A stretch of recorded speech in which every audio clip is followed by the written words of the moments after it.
Lipo Karawaci atau kode sahamnya LPKR akhirnya untung. Nah, apa yang membuat perusahaan ini mulai untung? Apakah mulai menarik untuk Lipo Karawaci? Akan saya ulas laporan keuangannya dan juga analisa teknikalnya seperti apa. Oke, check this out.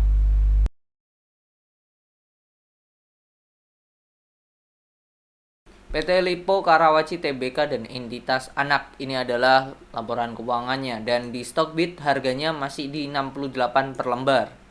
Kalau kita lihat ya, 2021 mereka minus 1,6 T, 2022 minus 2,6 T, dan 2023 ini mulai profit 50 miliar. Kalau kita lihat finansialnya juga secara annual income-nya, ya ini kita cek mana nih net. Nah, laba bersih berjalannya 2023. Oke, laba kotor total pendapatan ini. Nah, ini dimana sebelumnya ya ini minus 2,3 minus bahkan 2018 sempat cuan ya, tapi setelah 2018 mereka mengalami penurunan. Kalau kita lihat sejauh ini sejak 2023 sampai ke belakang mundur, ini termasuk revenue yang paling gede, yaitu senilai 16,8 triliun. Nah, apa aja yang membuat labanya mulai oke secara omset? Nah, ini kita lihat ya laporan keuangannya. Ini laporan keuangannya di mana dari segi aset perusahaan. Nah, ini dari asetnya sendiri 49,5 T, turun tipis aslinya. Kalau kita lihat kasnya 2,6 T. 2,6 T ini porsinya itu berada di note 3 dan 9. Oke, kita cek dulu kas dan setara kasnya di note 3, dimana deposito itu nilainya ada 500 M, 555 tepatnya. Ini masih kecil banget. Paling banyak deposito itu ada di PT Bank Nasional Nobu, Bank Nobu, 376 miliar. Sisanya under 100 miliar. Kalau kas dalam bentuk di bank, ini paling banyak ada di sama Bank Nasional Nobu 900 M. Oke, udah. Kalau depositonya itu jangka waktunya 1-2 bulan dengan imbal hasil 2-8,25%. Mereka punya piutang itu sebesar 109 T. Wow, gede ya, naik sebelumnya 1,7, dimana paling banyak itu piutang untuk rawat inap dan rawat jalan. Ini mungkin nunggu BPJS dan kawan-kawannya. Oke, kita balik lagi secara kasnya. Udah liabilitas utangnya. Kita lihat liabilitasnya, utang berbunga. Nah, ini ada 332 M utang keuangan jangka pendek lainnya. Nah, ini 332 M. Ini masih bisa di cover dengan kasnya doang. Terus utang jangka panjang nih 4,9 T. Ya, ini PR 4,9 T. Kalau dari sini masih oke sih. Ini ada utang bank nih. Ada utang bank itu 499 tambah utang keuangan pendek lainnya 332. Jadi under 1 T lah masih utang berbunganya secara terus ada utang bank jangka pendek 2,2. Jadi bisa dikatakan kalau utang berbunganya 2295 ditambah 491 ditambah 332. Oke, totalnya 3,1 T. Ini masih belum bisa ke cover dengan kasnya. Jadi ini lumayan bahaya, lumayan nggak oke lah ya kesehatan keuangan. Dan juga mereka tidak punya saldo laba yang belum digunakan penggunaannya karena ini defisit 10,9 T. Jadi ini perusahaan yang secara keuangan nggak baik lah, nggak baik. Nah, ini pendapatannya 16,9 T. Wow, naik signifikan ya, naik signifikan. Naik 2 triliun, naiknya lumayan 2 triliun. Kalau kita hitung secara persentase, 990 094 kurangi 14 808 570, 2,1 T.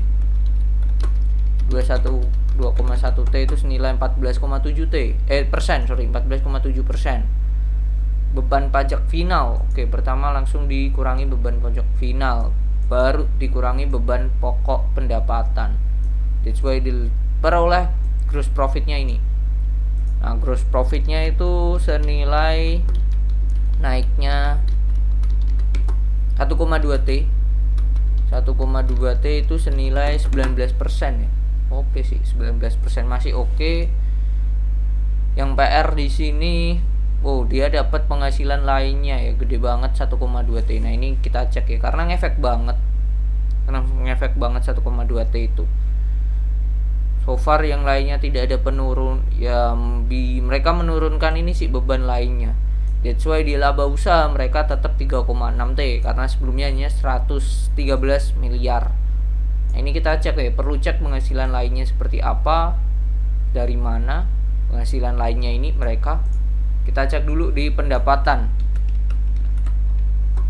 Pendapatan perusahaan di note 36. Note 36, pendapatan dari LPKR. Ini liabilitas kontrak, tambahan modal. Nah, ini dana cadangan kepentingan. Nah, ini pendapatan total 16,9, dimana lifestyle itu 1,2 T naik. Lifestyle itu meliputi hotel, restoran, parkiran, jasa manajemen, pusat belanja, golf dan clubhouse, pembiayaan kembali, lain-lain. Ini naik ya. Golfnya oke, 85M, sebelumnya 80. Pusat belanja yang turun. Parkir oke, naik. Hotel dan restoran juga naik. Healthcare-nya, nah ini yang paling besar ya, 11,1% ya. Ini kesehatan mereka ya. Kesehatan, bisnis kesehatan mereka, rawat inap, pendapatan administrasi dan lain-lain. Obat dan perlengkapan medis 2,2T, dan jasa penunjang medis dan jasa tenaga ahli 2,7. Ini gede banget. Obat dan perlengkapan medis 1,6. Oke, yang paling gede lagi, ini paling gede ya, kedua, yaitu dari real estate dan development, yaitu rumah hunian dan rumah toko 2,6. Naik signifikan. Yang lainnya tidak. Apartemen bahkan turun drastis. Lahan siap bangun turun. Memorial Park naik. Oke, pengelolaan air dan limbah naik. Pokoknya kalau pengelolaan naik itu make sense sih, recurring income-nya, karena dari segi properti sendiri ya, semakin banyak lahan yang dijual atau semakin banyak unit, entah itu unit apartemen, entah itu unit rumah yang terjual, harusnya pengelolaan atau apa ya, jasa perbaikan itu makin naik. Harusnya seperti itu sih. Itu salah satu bentuk recurring income-nya sektor properti ya. Oke, itu gede juga. Hunian rumahnya gede banget, 2,6T. Nah, ini yang perlu kita cek ya. Beban pokok pendapatan. Kalau tahun lalu dari real estate sendiri income-nya 4,1, beban pokoknya 23. Sekarang bebannya 25, dapatnya 4,5. Nah, ini kita lihat ya bebannya berapa persen. Kalau tahun lalu beban dari real estate 2309482 dibagi dengan omsetnya itu 4,1, 35 9 10. Nah, ini 55%, 56 lah. 56. Kalau tahun ini senilai 2501914 dibagi 4542661, 55,0. Oke, lebih turun dikit. Healthcare-nya tahun lalu 5. Wah, ini bagus sih kalau menurut saya. Tahun lalu healthcare-nya itu 5868944 dibagi dengan 9518012, 61,6. Kalau tahun ini senilai 11190511, 58. Jadi berhasil ditekan, bebannya makin ditekan tapi omsetnya makin naik. Dua sektor ini masih oke, real estate dan healthcare. Lifestyle nih, lifestyle tahun lalu itu bebannya 346 461 M dibagi dengan 1154648, 30%. Kalau tahun ini senilai 402 680 dibagi 1256922, 32. Nah, ini doang ya yang naik ya. sebelumnya 30, sekarang 32 lifestyle-nya.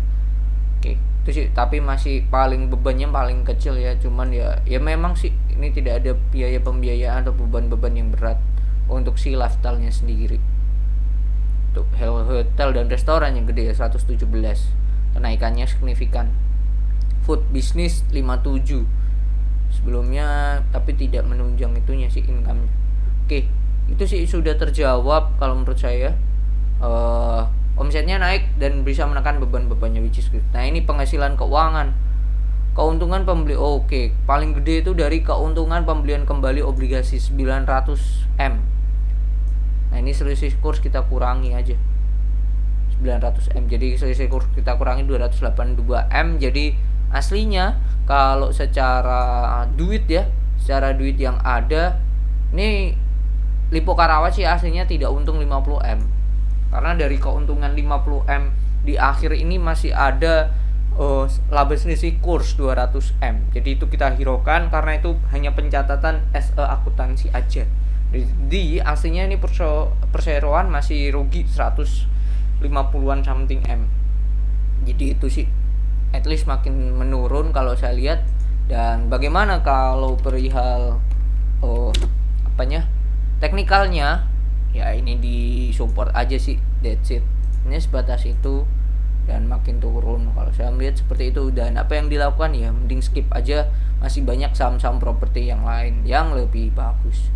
Contoh saham-saham properti yang lebih bagus adalah BSDE, itu bisa dicek ya, kita lihat sendiri case statisnya oke, meskipun labanya turun. Lalu ada Ciputra, secara kesehatan lebih oke, lebih menarik ya, bahkan labanya ini belum rilis lagi. Lalu ada Pakuwon,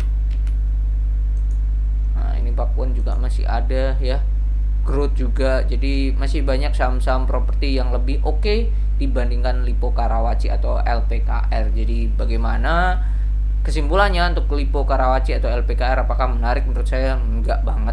Masih banyak perusahaan properti yang lebih oke daripada LPKR. Tetapi kembali lagi keputusan ke Bapak Ibu dan teman-teman. Menurut saya enggak oke lah. Jadi itu, semoga bermanfaat dan see you on the next video. Bye bye.